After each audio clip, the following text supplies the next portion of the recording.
Hi, I want to talk to you today about Immanuel Kant's Copernican revolution in philosophy. Kant sees himself as doing for philosophy just what Copernicus did to astronomy and to our general perspective on the universe. Kant thinks he's switching our perspective on the entire philosophical universe, and in some sense he did. Richard Rorty has said that Kant is the person who turned philosophy into a profession, basically because his thinking was so difficult that you had to be a professional to understand it. And Kant is difficult. Nevertheless, he transformed the philosophical world in a fundamental way. Everyone writing after Kant, whether they approve of his revolution or not, nevertheless is in some sense responding to Kant and seeing things in the light of what Kant argued and what Kant accomplished. What did Kant accomplish? I think there's a sense in which he was right, that he did fundamentally transform the way we think about certain philosophical problems. But there's another sense in which he was doing the reverse of what he claimed. He really wasn't like Copernicus, as I'll argue. He is somebody who was like the inverse of Copernicus, somebody who switched our perspective, but away from something like Copernicus's perspective towards something much more ancient. In any event, let's take a look at the view that Kant describes as transcendental idealism. It is, from one point of view, a kind of idealism.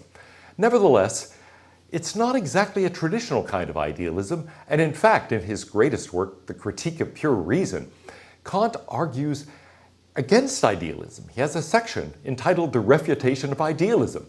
So if transcendental idealism is an idealism at all, it's a very odd kind of idealism, as we'll see. That phrase, critique of pure reason, should be understood as ambiguous. In part, he is critiquing pure reason and pointing out that it has severe limits. On the other hand, it is also a critique conducted by pure reason. It is pure reason's critique. And so in that way, it is really something like pure reason critiquing itself. Well, what did Copernicus do? Copernicus transformed our understanding of the universe and transformed the science of astronomy by reversing our perspective on our position in the universe. He did it by saying, look, according to an older conception, we are at the center of the universe. The Earth is at the center. Everything revolves around us. However, he said that's not right. Instead, something else is at the center, at least of the solar system. We revolve around it. So here is an earlier Ptolemaic conception of the universe. There in the center is the Earth. The sun revolves around the Earth.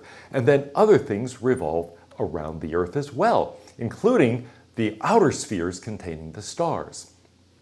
Copernicus, on the other hand, said, no, it's not like that at all. In fact, the sun is at the center of the solar system. The Earth and the other planets revolve around it. Well, Kant sees himself as doing something like that. Now, exactly why? Why does he think he's transforming our perspective in this?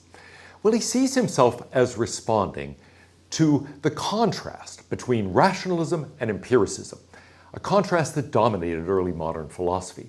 Kant himself was brought up in the rationalist tradition. He was a student of Christian Wolff, who was a student of Leibniz, and so he's thought of things very much as Leibniz had. He sees himself as part of that rationalist tradition. However, he says that then he read David Hume, and Hume awoke him from his dogmatic slumber. At that point, he changed his perspective and realized that he had to do something to try to combine the insights of both the empiricist and the rationalist tradition. How did he do it? Well, the rationalists, people like Avicenna, Descartes, and Leibniz, had held that universality and necessity, the kind you find in scientific laws, for example, but also in mathematics, required synthetic a priori knowledge, knowledge of the world that was independent of experience. We weren't gaining a knowledge of universality from our particular experiences. We weren't gaining knowledge of necessity from our contingent experiences. Instead, they were being supplied from some other source, something that was not from experience at all, not a posteriori, so it had to be a priori.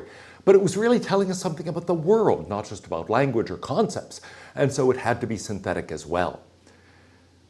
Well, Hume said, I think you've got the problem right, but the solution wrong. You're right that universality and necessity, causation, and a variety of other things aren't coming from your contingent and particular experiences of the world. However, they aren't coming from reason at all. There is no synthetic a priori savior waiting in the background to say, I have the concepts you need, I have the principles you need, I'm going to allow you to get to those conclusions. Instead, Hume says, look, here's what's going on. You see something happen a bunch of times, you get a feeling of expectation that it will happen again. It's that feeling, it's that sentiment inside you. It's not something rational. There is no bit of knowledge underlying it. Instead, it is simply a passion. It is custom or habit. But here, not a kind of cultural custom, instead a custom or habit of the mind. The mind does this, but why does it do it? Because it has this feeling inside. So it's all based on something internal, these internal impressions, to use his language. Kant says, I think Hume is right that the source is in us. But he's wrong to say it's something outside of reason. It's just a feeling, it's just sentiment. Kant says instead, no, it is something inside us. In that respect, he's right. But it's really part of reason itself. So in that sense, he remains in the rationalist tradition. He says, Descartes, Leibniz, other rationalists basically had it right, in that there are synthetic a priori bits of knowledge that supply the gaps here, that take us from contingent and particular experience to universal and necessary conclusions. But it's not as if they are things that are sort of automatic. Instead, once we realize their character, we realize they're very limited in what they can do for us. They can apply to the appearances, the things we actually perceive in experience, but they have no further application. Well, how does he get there? Here's the question Kant asks, and it's a disturbing but very fundamental question. Do our concepts revolve around objects, as realists, for example, think? Or do the objects revolve around our concepts? We've talked about the possible gap between mind and world.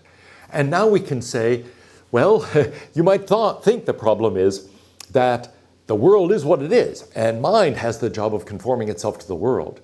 Kant says, what if it's the reverse? What if the mind is what it is, and the world has to conform to it? That's his revolution. There isn't that serious a gap between mind and world, not because mind is adapted to understanding the world, but because the world is adapted to being understood by mind. Here's how he puts it. It has hitherto been assumed that our knowledge must conform to the objects, but all attempts to ascertain anything about these objects a priori by means of concepts, and thus to extend the range of our knowledge, have been rendered abortive by this assumption. Let us then make the experiment whether we may not be more successful in metaphysics if we assume that the objects must conform to our knowledge. Well, that is his remarkable revolution. He says the problem isn't getting our ideas to conform to the objects in the world. Instead, it's the object's problem to conform to our mind. Now, that's a bit surprising, right? I mean, you might think, look, it's my job to investigate, to find out about the world. Kant says, relax. It's the world's job to conform itself to you. Now, at first glance, that seems bizarre. You might say, no, I don't think it's really like that. It's a little harder than that, right? Why would I have to go to school if it's the world's job to conform itself to my mind? It looks like I don't have to learn anything. I don't have to exert any effort. It's the world's job to match me. But of course, that's not quite what he means. What he means is that our minds are constituted in such a way that they can only process the information that our bodies and our minds are receiving from the world in certain ways. And they form, out of that information they're receiving, a conception of objects. Those objects, as we understand them, are constructed by the mind. Hume was right about that. Objects are being constructed by us. But, he's saying, to that extent, the objects have to conform to the mind because the mind is building them. But the world is giving us this information. It's not as if that's a bizarre idea. No, the world is somehow transmitting information to us. But then we are processing that information. And what we do with it forces it to conform to the structures of our mind. So the objects, as we understand them, are part of the output of that process. So of course they conform to the mind. It's not the mind's job to conform to those objects. Those objects are constructed in such a way that they do conform to the basic structures of my mind. That's how it's possible for me to know something a priori about them. Let's take a look at how Kant compares himself to Copernicus. He says, we may make the same experiment with regard to the intuition of objects. If the intuition, And here he means intuition in the sense in which Avicenna used the term. It's something like sensation or perception, not just sort of what we mean by intuition, where I can't really explain it, but I have this feeling. It's not feeling. It is really a matter of sensation or sensibility. Anyway, if the intuition must conform to the nature of the objects, I don't see how we could know anything of them a priori. If, on the other hand, the object conforms to the nature of our faculty of intuition, that is to say, our faculties of sensation and of understanding, I can then easily conceive the possibility of such an a priori knowledge. So if it's my job to match the world, I have no reason to think that my mind is built in such a way that I could have a priori knowledge of the way that world is. That world is independent of my mind. It's foreign to my mind. I have no reason to believe that my mind matches it, and certainly no guarantee that it will. So it looks as if I can't know anything about it a priori, independently of experience of it. But if the world is something that has to conform to me, or let's be more precise, really, if the objects have to conform themselves to me because I'm the one constructing out of all this information I encounter those objects, then I can know something about them a priori. So Kant says, we here propose to do just what Copernicus did in attempting to explain the celestial movements. When he found that he could make no progress by assuming that all the heavenly bodies revolved around the spectator, he reversed the process and tried the experiment of assuming that the spectator revolved while the stars remained at rest. So, earlier people thought the heavenly bodies are revolving around us. But instead, Copernicus said, what if we're revolving around this particular heavenly body, the sun? That changes the perspective. We're revolving, it's stationary. It's not the case that we're stationary and everything's revolving around us. Now, I mentioned that I think Kant is, in a sense, doing the reverse. Why? Because realism would say our concepts have to revolve around an external world, a world that is external, a world of objects that are independent of our minds. But Kant says, no, no, no. The world of objects revolves around us. The world of objects has to revolve around our concepts. Our concepts aren't revolving around those objects. So I think there's a sense in which this is really a Ptolemaic revolution. Kant is really taking us back to a picture where we're at the center of the world.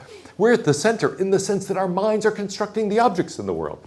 And so the structure of the world is the result of the structure of my mind. Think of it this way. Earlier philosophers thought of, let's say, a window on the world, or a mirror. In fact, a common image was the mind as the mirror of the world. And so the mirror might get cloudy, it might get dusty, it might get broken, but the understanding was, look, it's essentially a mirror of the world, at least when it's working well. That's the ideal. Kant's saying, what if it's more like a projector? The world is something like what's displayed on a screen, and the world is the projector, projecting it onto that screen.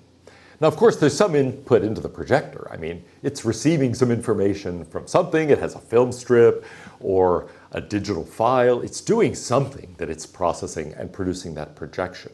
Nevertheless, you might say, if I know something about that projector, then I can know something before I even see the images projected about what they're going to be like. I might know, okay, the projector is like this.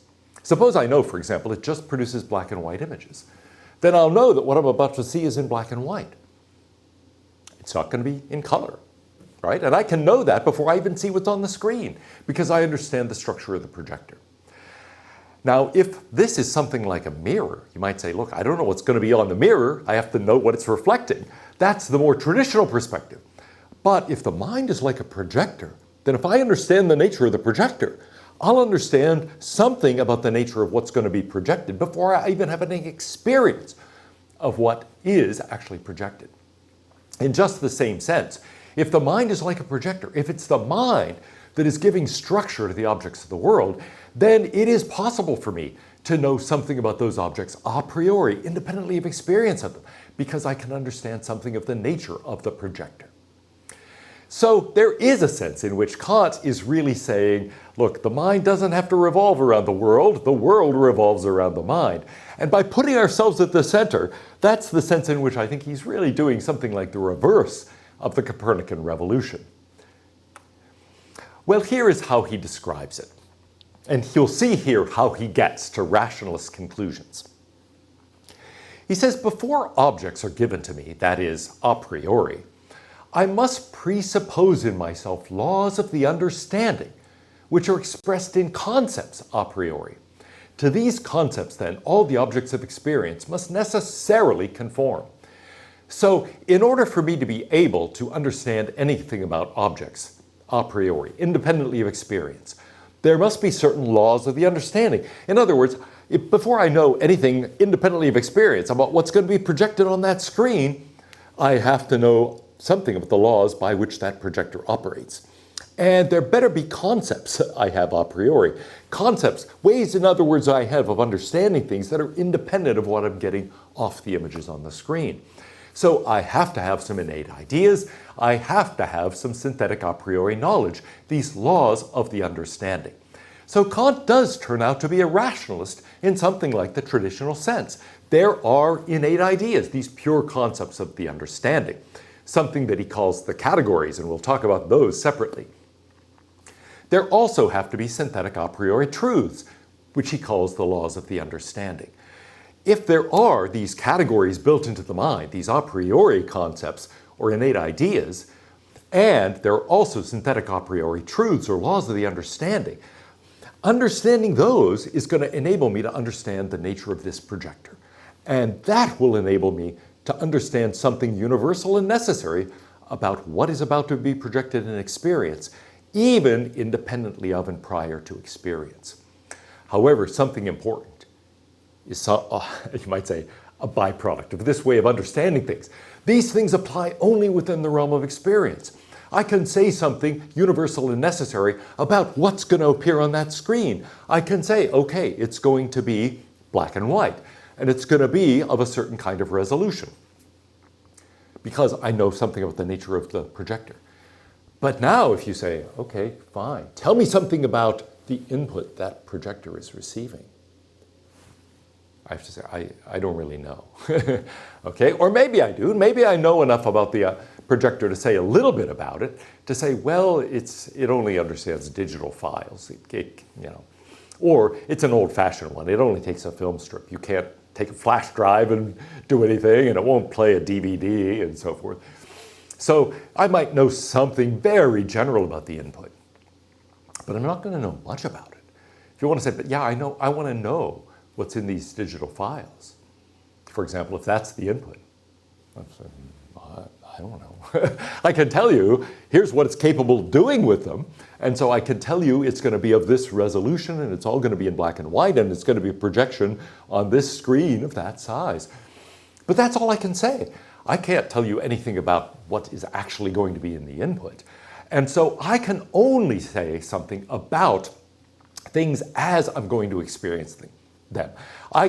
I can tell you something about what will be on the screen. I can't tell you anything about the world beyond what's on the screen. So I can't tell you anything about the inputs. And just so, Kant will say, I can come up with universal and necessary knowledge, independently of experience now, and that's a beautiful thing, but it applies only to the realm of experience. If you then say, well, I'm interested in things going beyond experience, like I'm interested in the nature of God, I'm interested in the nature of the will and whether the will is free. I want to know whether we have a soul and whether that soul is mortal or immoral if it exists. Kant says, I can't tell you any of that.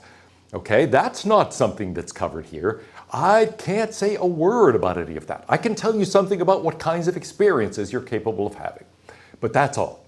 I can't tell you about anything. And in fact, it will turn out I actually can't tell you anything about things as they are in themselves. I can tell you something about the appearances, something about the way they're going to look to us in experience. I can't tell you what they really are, independently of that experience. Kant gives us a kind of transcendental argument. We've seen this in Descartes, but Kant is the one who makes this form of argument really famous. Here's the general structure of it. Q is a necessary condition for the possibility of P. In other words, P would not even be possible if it weren't the case that Q. But P is the case. P is not only possible, it really is actual. Therefore, Q. Well, in the form Kant uses it, it takes on this structure. Remember, Descartes had talked about clear and distinct ideas using this form of argument. Kant says this: a priori concepts and laws of the understanding are necessary conditions for the possibility of experience. Experience would not even be possible unless we had some of these a priori concepts and laws of the understanding. To put it in terms of my metaphor, it's as if he's saying, look, nothing would be on that screen if we didn't have a projector. And that seems possible. It's like, look, in order for anything to appear on the screen of experience, something has to be projecting it. If we don't have a projector, and if it doesn't work, if it doesn't have any structure and it won't do anything, nothing will appear on the screen. Experience wouldn't even be possible. But experience is possible. We're having an experience right now. So, he says, there have to be a priori concepts, there have to be laws of the understanding. But what results is, well, we only know in things a priori what we ourselves place in them. We know nothing about what they are in themselves, we only know what we put into them. So the laws that govern the realm of experience are in us. Those are those laws of the understanding. But that does mean that we can know things only as they're experienced by us, not as they are in themselves. So, I mentioned at the outset that Kant does end up being a rationalist, but an odd kind of rationalist. He ends up being, well, kind of an idealist, but an odd kind of idealist. Something of a realist, you could argue, but an odd kind of realist. Here are the questions on which he agrees with either Descartes or Hume. Descartes here being the paradigm of a rationalist of the early modern period, and Hume being the paradigm of an empiricist of the early modern period. Is there synthetic a priori knowledge? Descartes, the rationalist, says yes. Hume, the empiricist, says no. Kant says yes, it's based on those laws of the understanding. It applies only within the realm of experience, but we do have synthetic a priori knowledge. So there he's agreeing with Descartes and Leibniz and the other rationalists. Does that knowledge extend beyond experience? Descartes says, yes, I can prove the existence of God, for example. I can talk about primary qualities matching our ideas, that is to say, of primary qualities, matching the qualities that are really in the thing. Hume says, no, we don't have any knowledge beyond experience. All of our knowledge that is not purely verbal is merely a posteriori. Kant says no. He agrees with Hume about that. We can have synthetic a priori knowledge, but it does not extend beyond the realm of experience. Can we know the world as it is? Not just as it appears to us, but as it really is, independently of us.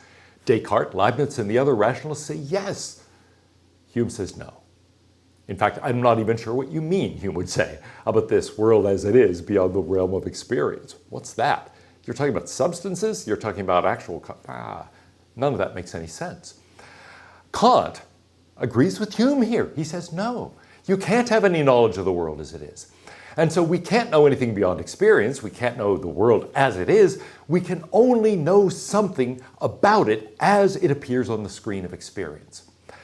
But of the things that we ordinarily think of as objects, that he calls objects of experience or appearances, well, we can know lots of things about those. Let me show you what Kant is really doing. Kant is transforming our way of understanding how the mind relates to objects. So let's start with Plato in the little picture we've drawn. Here is a mind and a thought of an object. Let's say a triangle, since I've been talking about those all semester. What's going on there, according to Plato? Well, in part, it's that triangle affecting the mind, causally in some way through perception. We recognize that thing as a triangle, so I'm able to think of this thing as a triangle only by virtue of having access somehow to a form, an abstract universal triangularity. And so the mind is also turned toward that form of triangularity. That's the form. And the object participates in the form. So I'm actually capable of knowing that's a triangle because my mind manages to relate itself to the form that actually is in the object.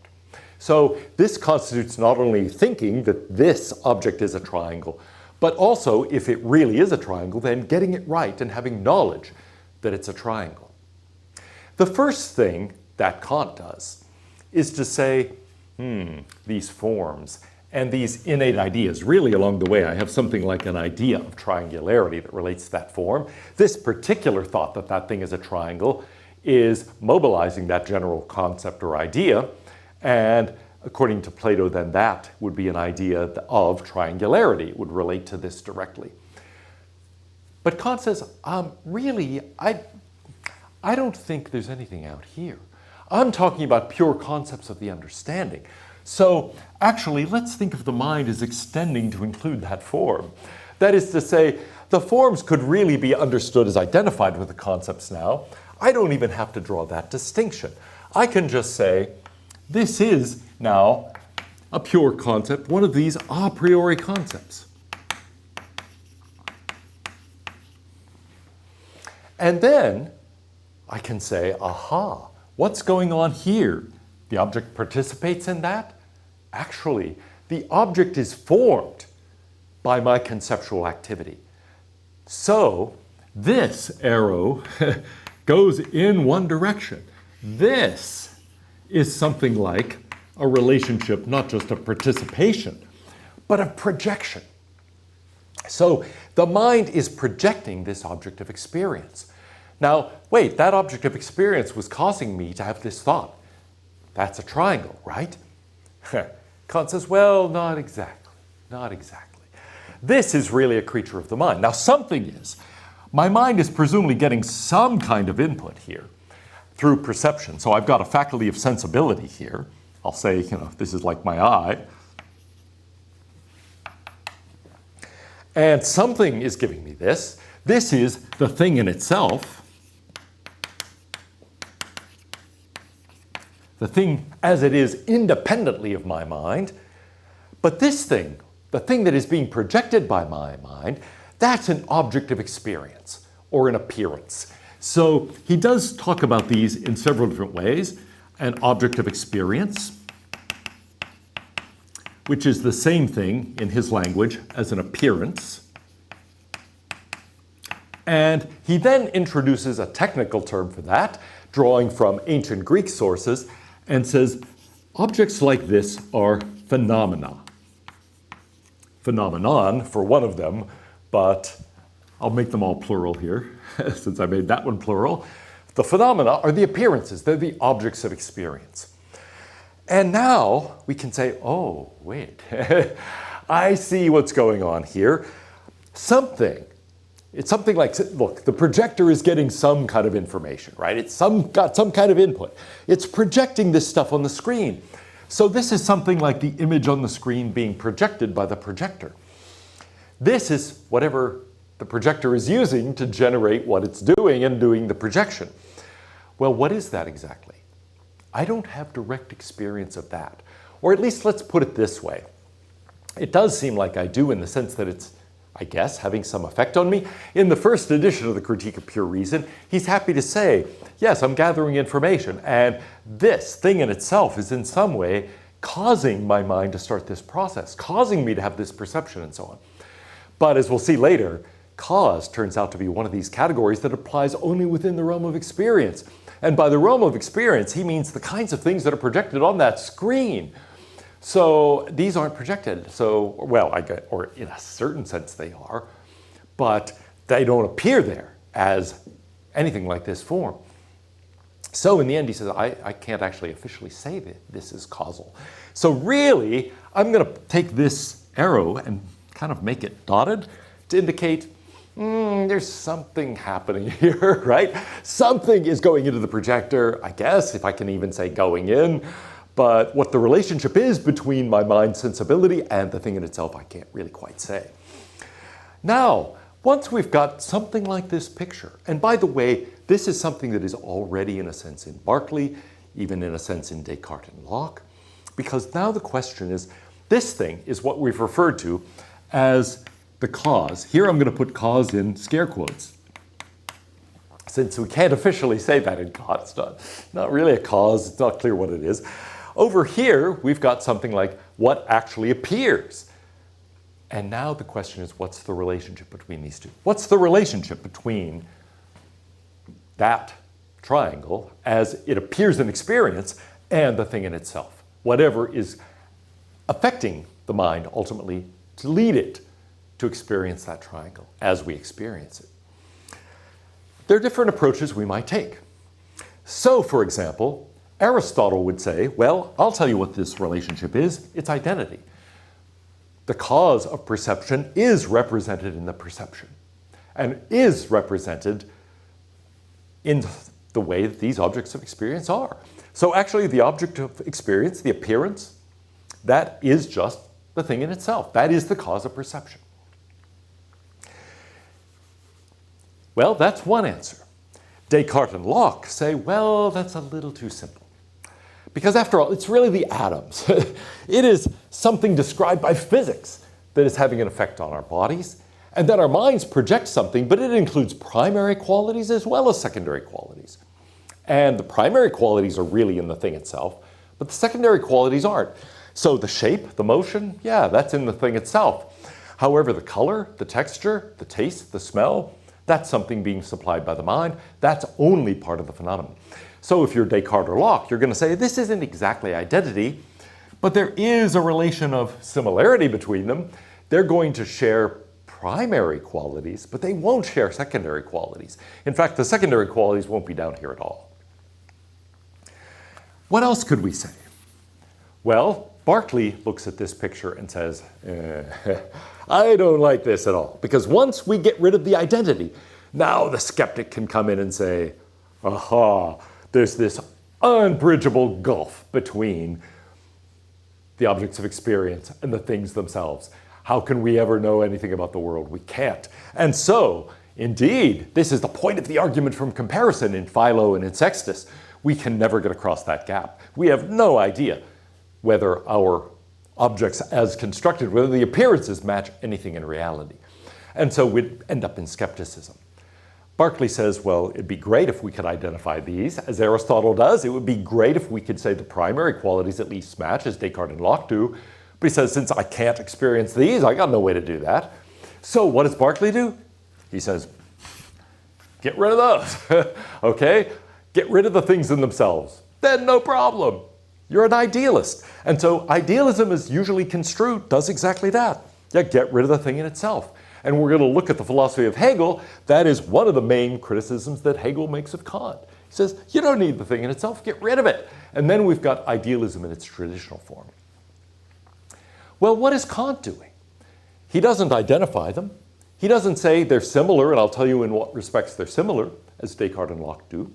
He doesn't get rid of the thing in itself entirely, as Berkeley and Hegel do. So what does he do?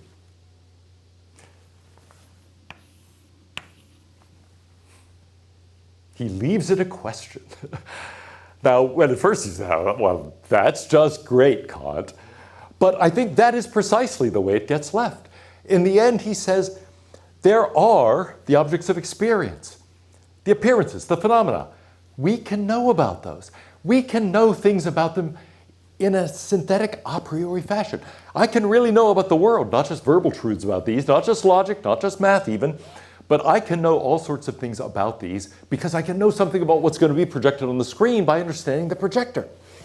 So I can know something about these in a synthetic a priori fashion. I can't know anything about these. I can't know anything about them synthetic a priori, but actually he's going to say, I can't know anything about this relation. Now, he will argue in that section I referred to, the refutation of idealism, they have to be here. Don't get rid of them. They're doing something. But I can't tell you what they're doing. And in principle, I can't tell you what they're doing. They lie beyond the realm of experience. They're not on the screen. And I can only base my knowledge on what's in my mind and what's on that screen. So I can't know what the relationship is. In fact, I can't officially even say they exist, because existence is something I use for the things that are on the screen. But look, I can say, I can't get rid of them. If you say, but they don't exist, I say, no, that it won't work if we do that. And so we'll see why later. But that, as I see it, is where Kant leaves us. We're in a picture where something like the forms, these abstract universals, they're in the head as these a priori concepts of the understanding. We project the objects of experience. So we can know something about the objects of experience before we even encounter them in experience. We can know this a priori because we can understand the nature of this projection. But can we know anything about the inputs to the process and how they relate to what appears on the screen of experience? No. In the end, we can't know anything about that at all.